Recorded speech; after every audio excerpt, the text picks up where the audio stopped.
Hoje nós vamos falar ainda sobre administração direta. Então nós estamos aí na semana 4, dia 1º, parte 3, ok? A gente vai falar hoje sobre o que? Classificação dos órgãos, certo? Então os órgãos, eles foram classificados para melhor entendermos e para melhor estudarmos cada um deles, perfeito? Então a gente sabe que o direito administrativo é um ramo do direito com mais classificações. E qual que é o problema disso? A ausência de codificação, ou seja, não tem um código que contemple aí as normas do direito, certo? Direito administrativo. Como, por exemplo, temos lá o Código de Processo Civil, Código Penal, Código Processual Penal. Então, nesse caso aqui nós temos leis esparsas aí, então ele possibilita então que doutrinadores tragam aí algumas codificações, certo? Que sai da cabeça deles. Então, a gente vai estudar aqui os que são mais recorrentes em prova, certo? Então, segundo grau de importância em questões aí. A gente vai estudar quanto à posição estatal, quanto à estrutura, quanto à atuação e quanto às funções exercidas e quanto à esfera. Nesse primeiro vídeo vamos falar sobre esses dois primeiros aqui, ok? Para não ficar muito extenso. É simples, mas é uma decorebinha, ok? Então, quanto à posição estatal, o órgão pode ser o quê?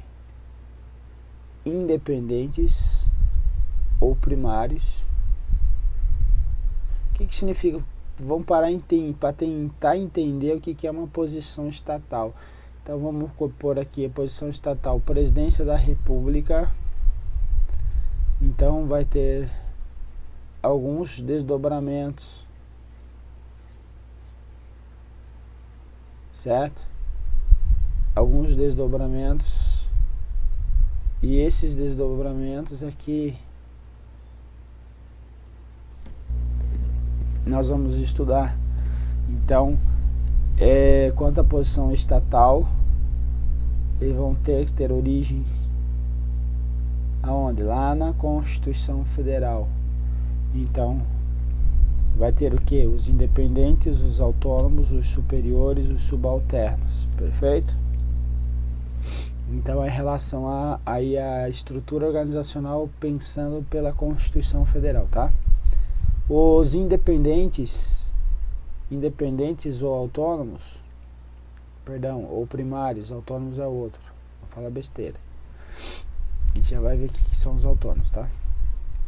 Então são órgãos que decorrem o que? Diretamente da Constituição Federal. No nosso exemplo ali foi quem? A Presidência da República. Então nós temos lá a Constituição Federal. Abaixo da Constituição Federal nós temos quem? A Presidência da República. Me dá um outro exemplo.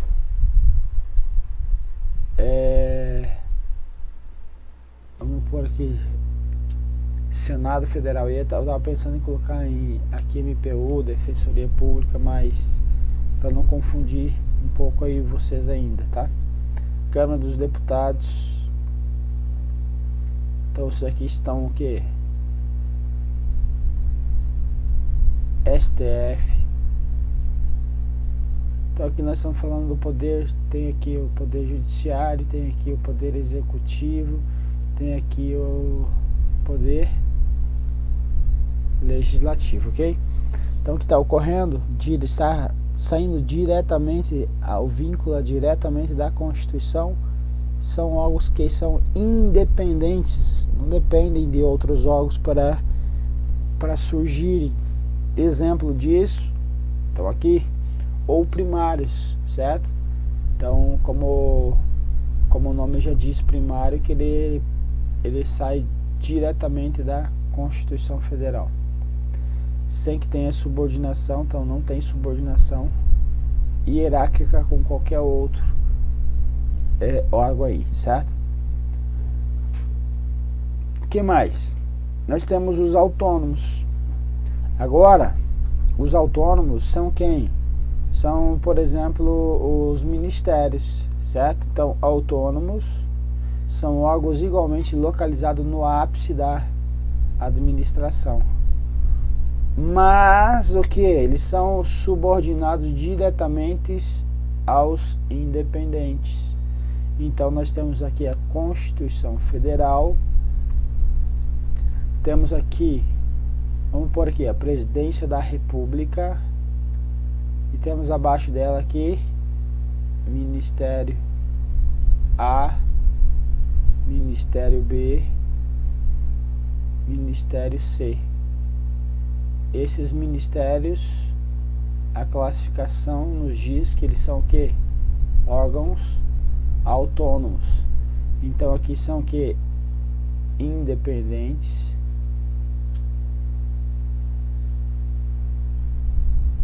Eu lasquei aqui, ó. Eu escrevi errado. Independentes. Eu tenho que mais autônomos,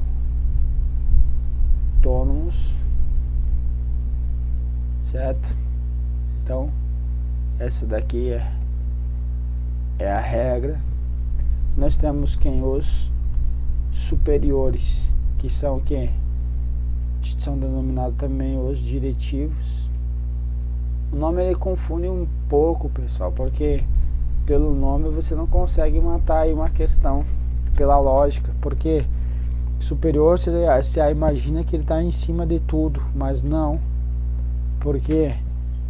Porque vai ter a classificação dos independentes, vai ter a classificação dos autônomos, aí vai ter depois os superiores.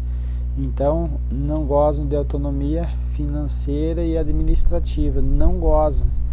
Então qual é o exemplo de órgãos superiores? Gabinetes, divisões, coordenações, eles estão ligados dentro da estrutura hierárquica ali dentro do ministério, por exemplo. Vamos continuar nosso exemplo aqui então. Eu tenho lá a Constituição Federal, tenho Presidência da República, tenho lá, você vai escrever tudo de novo, Ministério A, Ministério B, já sei qual é o próximo ministério, o Ministério C. Isto, você está aprendendo então, ó, tá vendo? Então aqui nós temos quem? Aqui são os órgãos independentes, aqui nós temos os órgãos autônomos. Vou colocar aqui embaixo, bem desenhadinho, tá vendo? Não é uma porcaria, para não dizer outra coisa, né? Então aqui nós temos aqui, por exemplo, as secretarias dentro do ministério,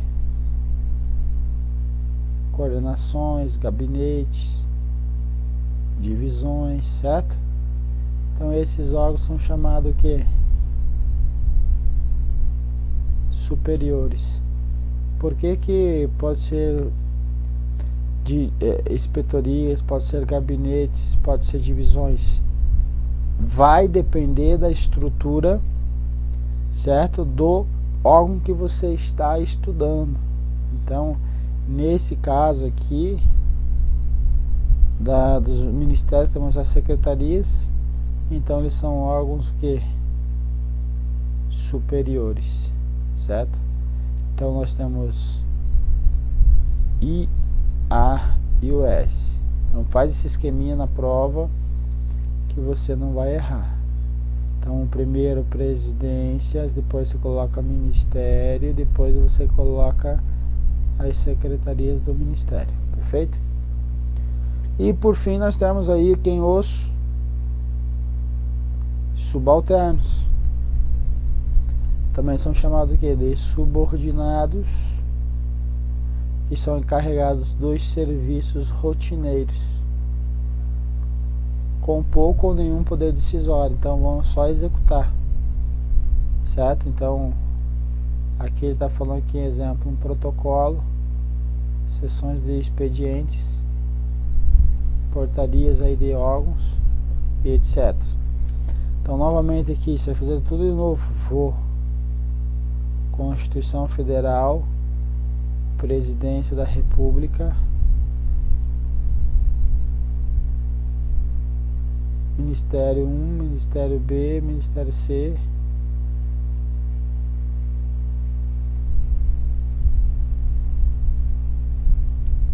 tá, uma bolinha fica mais rápido. Aqui nós temos então quem? Como são o nome desses que eu estou desenhando? São os superiores. Aqui são quem? Os? Isso mesmo. Autônomos. E aqui em cima são os independentes. Ou então, qual outro nome que eles falam?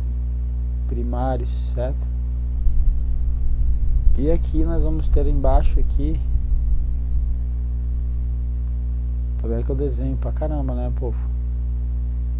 Sou muito fera no desenho aí. Vamos dizer o contrário, né? Aqui nós temos então quem? Os subalternos, certo? Então temos esse esqueminha. Então chegou na tua prova, você vai colocar lá IASS.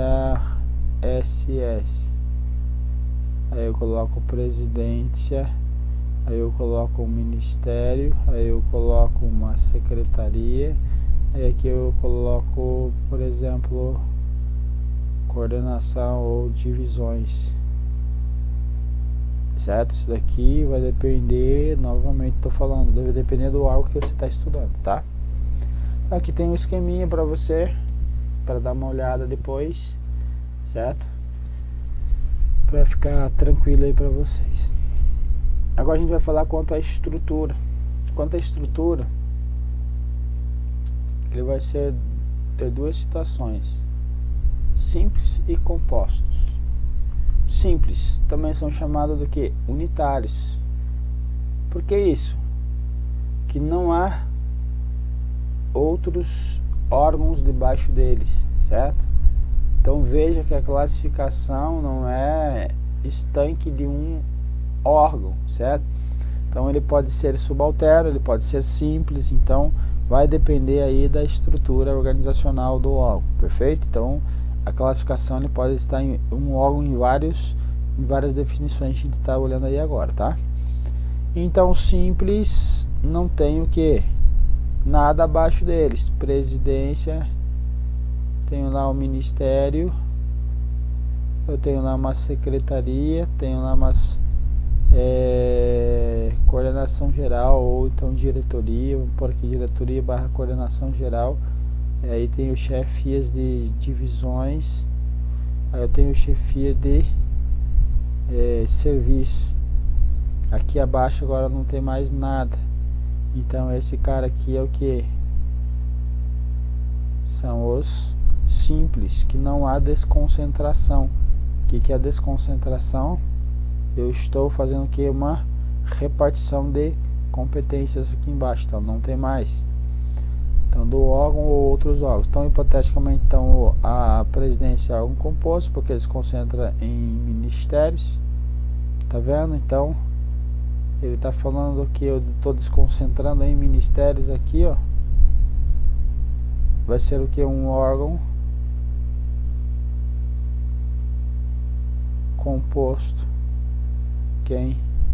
Este está desconcentrando, está repartindo em outros órgãos, vai ser órgão composto. Aqui embaixo está repartindo? Não, então o que? Um órgão simples, só isso. Então, como nós falamos, o composto vai ter o processo da desconcentração. Então é um traço característico aí dos órgãos compostos. Aqui nós temos os exemplos que nós falamos. E terminamos essa aula aí. Vamos até a próxima daqui a pouquinho. Um abraço, até breve.